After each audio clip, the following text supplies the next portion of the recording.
চতুর্থ শ্রেণীর উইংসের পার্ট 2 থেকে আজকে আমরা পড়ব page number 119, activity 9, look at the picture. ছবিটি দেখো। তো দেখো, এখানে একটা ছবি রয়েছে। তো এটি একটা স্টেশনের ছবি, রেল স্টেশন। এখানে দেখো ট্রেন দাঁড়িয়ে রয়েছে, তাই না? তো ট্রেনের ভিতরে অনেক যাত্রী রয়েছে। তো ভিতরের যাত্রীদের কাছে দেখো বাইরে দাঁড়িয়ে ফেরিওয়ালারা খাবার, বিভিন্ন জিনিসপত্র তারা বিক্রি করছে। এই যে জানলা দিয়ে দেখো ভিতরের থেকে যাত্রীরা, এই যে ফেরিওয়ালা যারা হকার বা ভেন্ডর রয়েছে তাদের কাছ থেকে বিভিন্ন জিনিসপত্র, খাবার ইত্যাদি কিনছে। আবার দেখো এই যে একটা কুলি রয়েছে।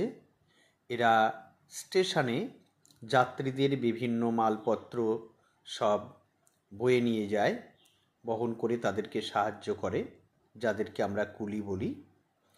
তারপরে দেখো এখানে বেশ কিছু পুলিশ রয়েছে, তারা হয়তো স্টেশন দিয়ে চলাফেরা করছে, দেখাশোনা করছে। তারপর এখানে একটা ছেলে একটা ব্যাগ হাতে দাঁড়িয়ে রয়েছে, হয়তো কারোর জন্য অপেক্ষা করছে। আবার অনেক প্যাসেঞ্জার, এই যে একজন প্যাসেঞ্জার, এই যে দেখো এরা এই স্টেশন চত্বরে রয়েছে। আবার দেখো কিছু দোকানদার হয়তো কিছু জিনিস তারা বিক্রি করছে, তাই না? যারা ভেন্ডর তারা বিক্রি করছে বিভিন্ন জিনিসপত্র। তো এটা হলো একটা ট্রেনের স্টেশন বা প্ল্যাটফর্ম, তাই না? প্ল্যাটফর্ম। তো এখানে যেসব জিনিস এই ছবিতে দেখা যাচ্ছে সেই জিনিসগুলো আমাদেরকে দেখতে বলা হয়েছে, আমরা দেখে নিলাম। আর এমনিতে তোমরা ট্রেন স্টেশনে গেছো, অনেকেই প্ল্যাটফর্মে দাঁড়িয়ে তারপরে ট্রেনে চড়েছো, তাই না? ট্রেন থেকে নেমেছো। তো স্টেশন সম্পর্কে তোমাদের একটা ধারণা তো আছেই, এগুলো তোমরা দেখেছো, তাই না? তো সেই স্টেশনের বিভিন্ন জিনিস যেগুলো হয়, আমরা দেখি, সেগুলো নিয়েই আজকে আমরা একটু পড়াশোনা করছি। তো দেখো, সে, বলো, অ্যান্ড রাইট এবং লেখো 5 সেন্টেন্সেস, 5টি বাক্য। বলো এবং লেখো 5টি বাক্য। One what you see in the picture, যা তুমি ছবিতে দেখছো। ছবিতে এখানে যা দেখা যাচ্ছে তাই নিয়ে 5টি বাক্য লেখো এবং বলো। Use words from the help box. এই যে হেল্প বক্স, সেই হেল্প বক্সে যে শব্দগুলি রয়েছে সেগুলিকে ব্যবহার করো। কি কি শব্দ আছে দেখো? পুলিশ, এই যে এখানে পুলিশদের দেখা যাচ্ছে। ভেন্ডর, ভেন্ডর মানে হচ্ছে বিক্রেতা বা দোকানদার, যারা কি করে? বিক্রয় করে, বিভিন্ন জিনিসপত্র বিক্রি করে, তাদেরকেই বলা হয় ভেন্ডর বা বিক্রেতা। তারপর রয়েছে কুলি। কুলি মানে তো জানো, যারা মালপত্র বহন করে দেয় স্টেশনের বিভিন্ন জায়গায়। প্ল্যাটফর্ম, প্ল্যাটফর্ম মানে তো প্ল্যাটফর্মই বলে, আমরা ইংরেজিতেও প্ল্যাটফর্ম বলি, বাংলায়ও তাই বলি, হ্যাঁ।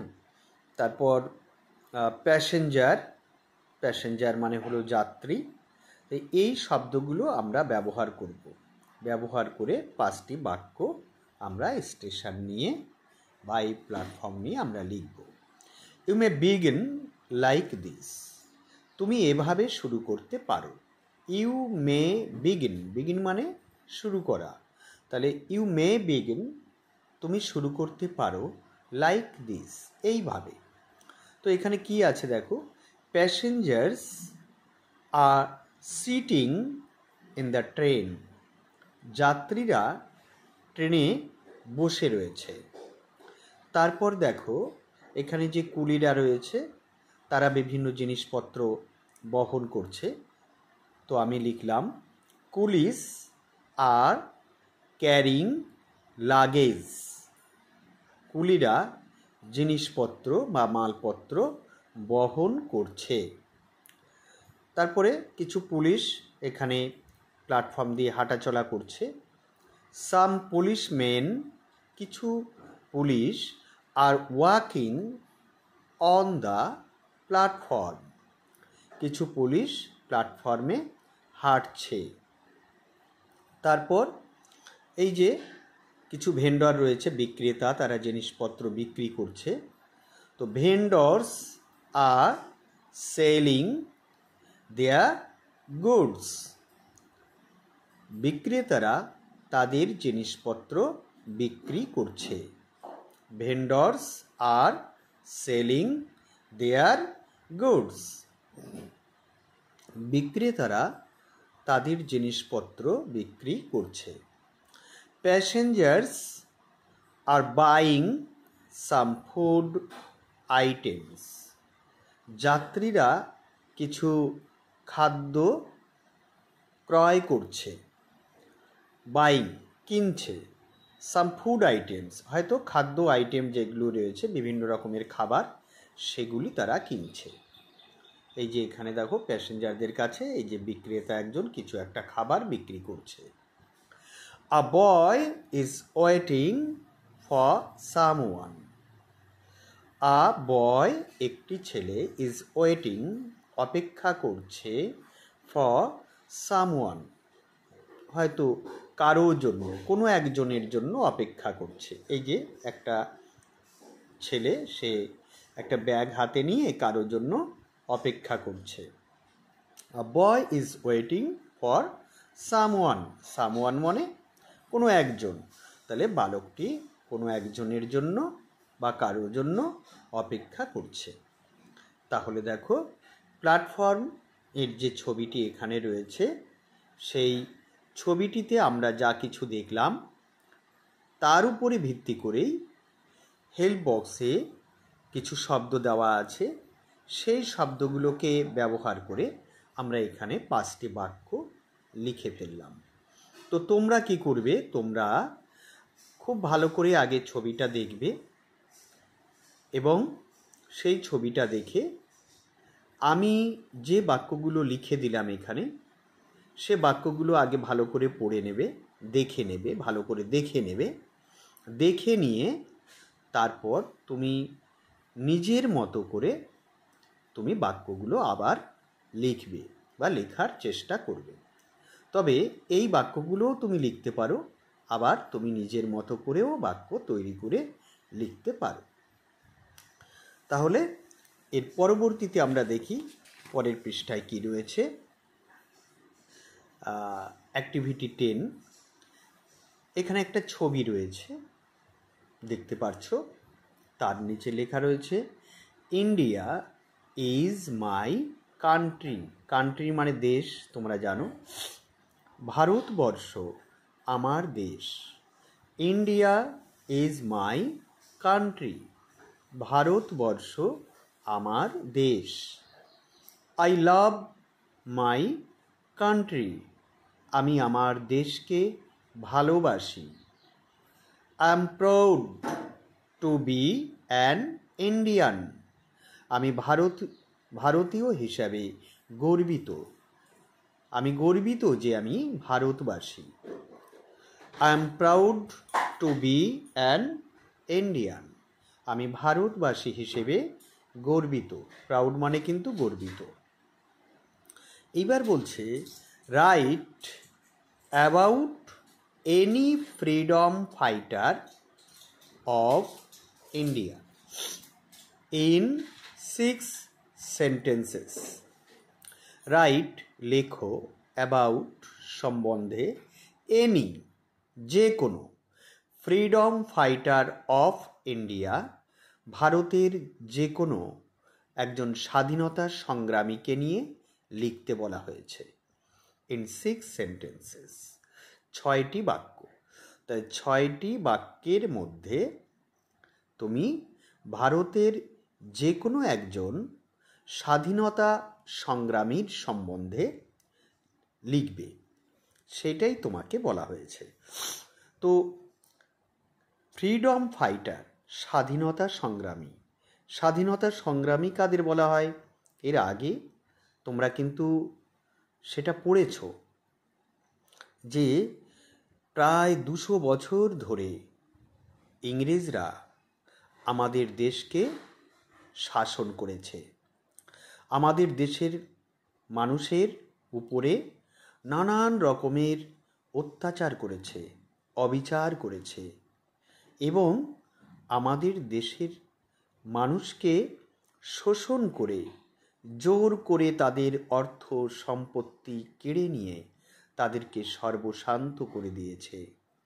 আর আমাদের দেশের মানুষের উপরে ইংরেজরা এই 200 বছর ধরে অমানসিক অত্যাচার, নির্যাতন তারা করেছিল।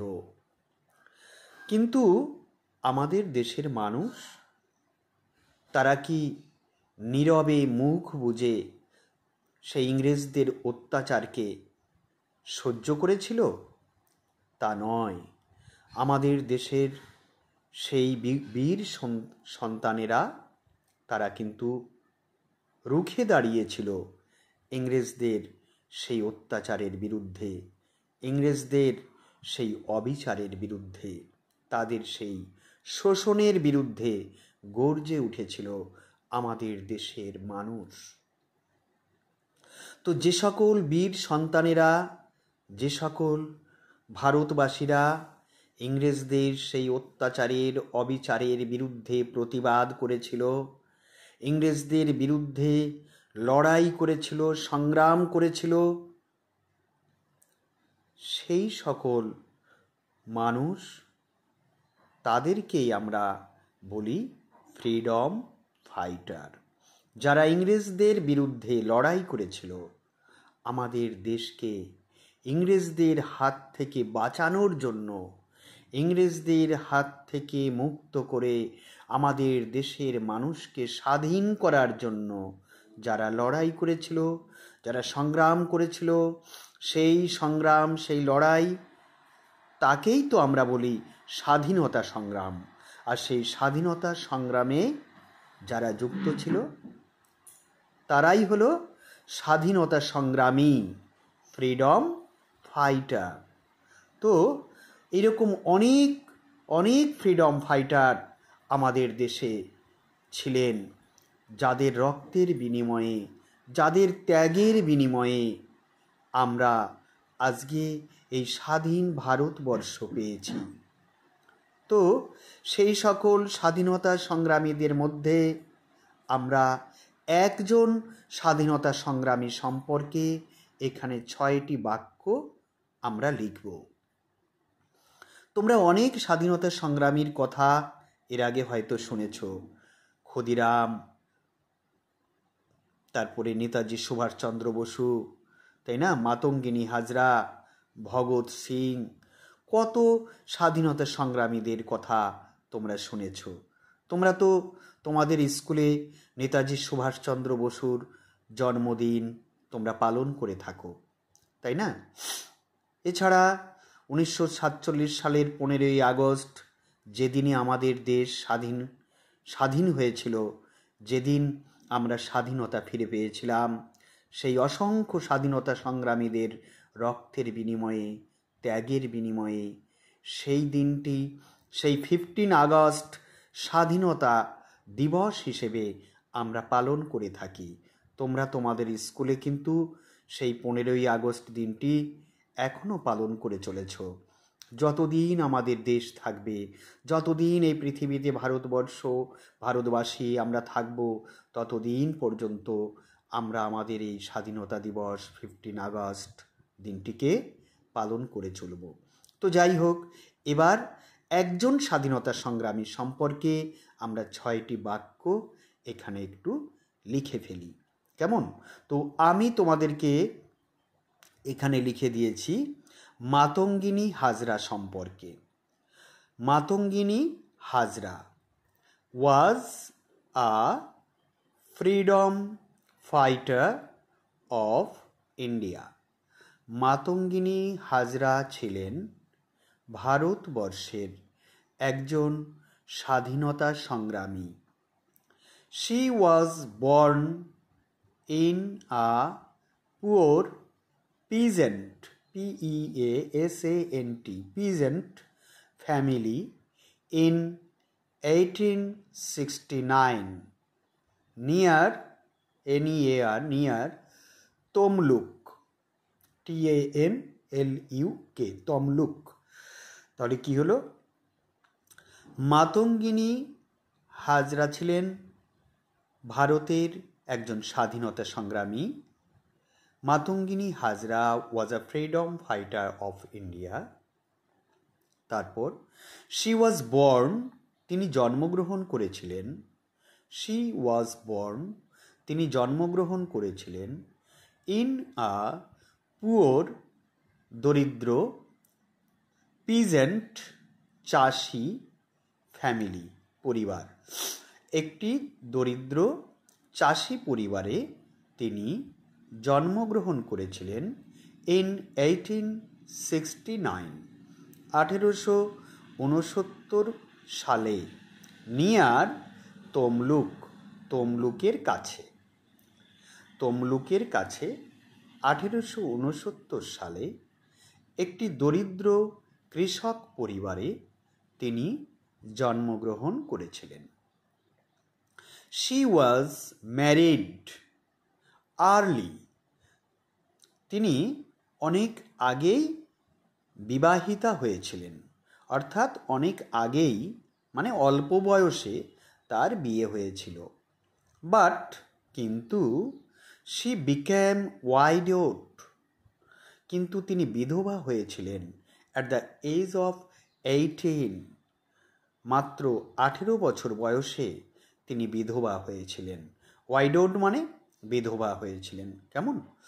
তাহলে খুব অল্প বয়সে তার বিয়ে হয়েছিল এবং 18 বছর বয়সে তিনি বিধবা হয়েছিলেন, অর্থাৎ তার স্বামী মারা গিয়েছিলেন। মনে রাখবে, আমরা যে সময়ের কথা বলছি সেই স্বাধীনতা সংগ্রামের কালে বা আজ থেকে প্রায় 250 বছর আগে বা 300 বছর আগে, সেই সময়ে কিন্তু অনেক অল্প বয়সেই মেয়েদের বিয়ে হতো। কেমন? এখন কিন্তু ভারতবর্ষে সেই নিয়ম আর নেই। নতুন আইন হয়েছে, নতুন দেশ হয়েছে, আমরা স্বাধীনতা লাভ করেছি। আমাদের স্বাধীন ভারতবর্ষের নতুন সংবিধান অনুযায়ী আজকে আমাদের দেশ পরিচালিত হচ্ছে, তাই না? সেই সময়ের সেই সব আইন, সেসব নিয়ম কিন্তু এখন আর নেই। She participated, তিনি অংশগ্রহণ করেছিলেন। পার্টিসিপেটেড, অংশগ্রহণ করেছিলেন। PARTI, parti, CIPATED, cipated, participated, participate মানে অংশগ্রহণ করা। She participated, তিনি অংশগ্রহণ করেছিলেন in the Indian independence movement, তিনি অংশগ্রহণ করেছিলেন ভারতের স্বাধীনতা সংগ্রামে। ইন্ডিপেন্ডেন্স মুভমেন্ট, স্বাধীনতা সংগ্রাম, স্বাধীনতা আন্দোলন। কেমন? তিনি ভারতের স্বাধীনতা আন্দোলনে যোগদান করেছিলেন। She participated in the Indian independence movement, তিনি অংশগ্রহণ করেছিলেন ভারতের স্বাধীনতা আন্দোলনে। When, যখন, she was leading, যখন তিনি নেতৃত্ব দিচ্ছিলেন। Leading, LEADING, leading. When she was leading to capture, capture মানে দখল করা, দখল করতে, to capture the Tamluk police station. তাহলে কি হলো? যখন তিনি তমলুক পুলিশ স্টেশন দখল করার জন্য নেতৃত্ব দিচ্ছিলেন।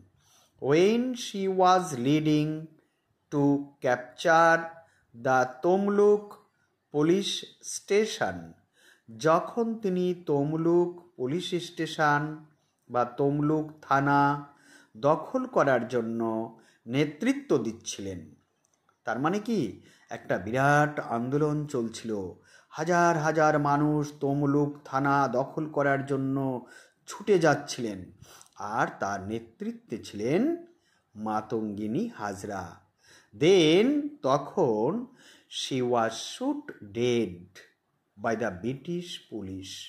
তখন তিনি ব্রিটিশ পুলিশের হাতে গুলিবিদ্ধ হয়েছিলেন এবং মারা গিয়েছিলেন। She was known as Gandhi বুড়ি। তিনি গান্ধী বুড়ি হিসেবে পরিচিতা ছিলেন। তাহলে মাত্র 6টি বাক্য আমরা এখানে লিখলাম মাতঙ্গিনী হাজরাকে নিয়ে।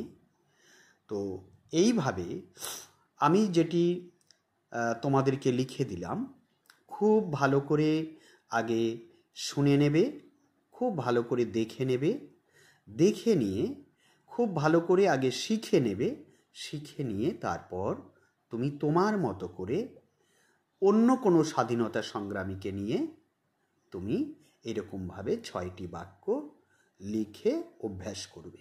কেমন? আমি কিন্তু সবসময় তোমাদেরকে বলি, যেটা আমি লিখে দিচ্ছি সেটাই তুমি মুখস্থ করবে, লিখবে, সেইটি নয়। এটা খুব ভালো করে দেখবে, দেখে তুমি শিখে নেবে, শিখে নিয়ে নিজের মতো করে তুমি লেখা অভ্যাস করবে। কেমন? তো আজকে এটুকুই থাক, ছোট্ট একটা ভিডিও তোমাদের জন্য পাঠালাম। আর মনে রেখো যে যদি আমার ভিডিওটি ভালো লাগে অবশ্যই একটা লাইক দিও, আর তোমার বন্ধুরাও যাতে এটি দেখে উপকৃত হতে পারে তার জন্য একটা শেয়ার করে দিও। আর যারা এখনও আমার চ্যানেলটিকে সাবস্ক্রাইব করোনি অবশ্যই একটা সাবস্ক্রাইব করে দিও। কেমন?